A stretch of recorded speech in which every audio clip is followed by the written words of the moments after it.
তুমি ওঠো ওঠো না, কই যাইতেছো? টিউশন নিতে। আজকে টিউশনিতে যাওয়া লাগবে না, সারাদিন আমার সঙ্গে থাকবা। আমরা ধরো দেখবো। কি হচ্ছে তাহলে? তোমার লেগে সম্পায় আজকে সুইসাইড করতে গেছিল। গত সপ্তাহে সম্পার বিয়া ঠিক হয়েছে, ছেলে পক্ষ পছন্দ করে 5,000 টাকা দিয়ে গেছে। আজকে এঙ্গেজমেন্ট হওয়ার কথা, কিছুতেই আংটি পরবো না, সম্পারে তোমার কাছে রেখে যেতেছি। তোমরা বিয়া শাদী কি করার করো। পাগলামি করতে গেছো কেন? কি করতে চাই না দেখো, কেমনে মারছে দেখো। মানুষেরা মারে, তোমার বাপে তো দেখুন কাণ্ড জ্ঞান নাই। তোমার কি আমার জন্য খারাপ লাগে? তুই কেমন প্রশ্ন করলো? তোমার খারাপ লাগবে না তো কালাই খারাপ লাগবে। তাহলে চলো আমরা এক্ষুনি বিয়ে করে ফেলাই। বাচ্চাদের মতো কথা বলো, এখনই বিয়ে করে ফেলাই। আমার কাজকর্ম নাই, বিয়ে করলে তোমার খাওয়ামো কি আমি? রাখবো কই?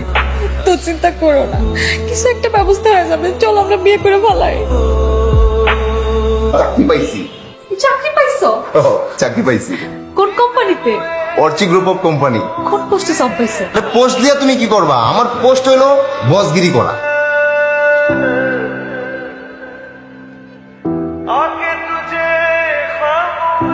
একটা কথা বলি, বলো।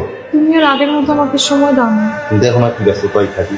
দিনের বেলা ব্যস্ত থাকো বুঝি, রাতে এত কি কাজ? রাতে তুই তাড়াতাড়ি আসতে পার, আমি তো না খায় বসে থাকি। না খায় বসে থাকো, হ্যাঁ নিলেই হয়।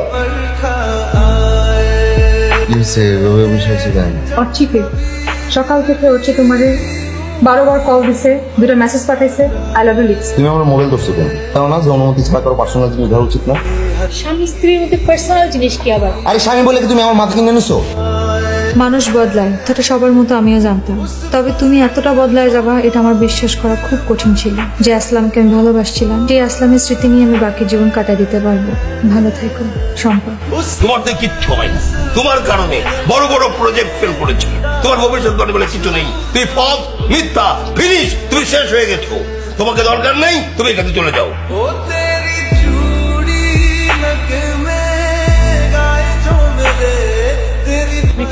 তুমি যা করছো তারপর তোমাকে আর ক্ষমা করা যায় না। যে পরিমাণ অর্থবিত্ত থাকলে মানুষ তার ভালো লাগা, ভালোবাসা, ছোট্ট ছোট্ট অনুভূতি সবকিছু ভুলে যেতে পারে, এই পরিমাণ অর্থবিত্ত আমি কখনো চাই না।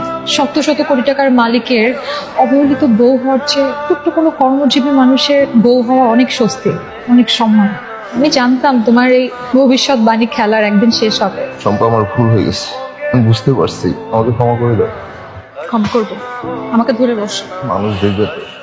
এখনো আমি তোমার বউ নাকি? এখনো সমস্যা আছে কোনো? তোমার বলতে চাও না মানুষকে আমি তোমার বউ?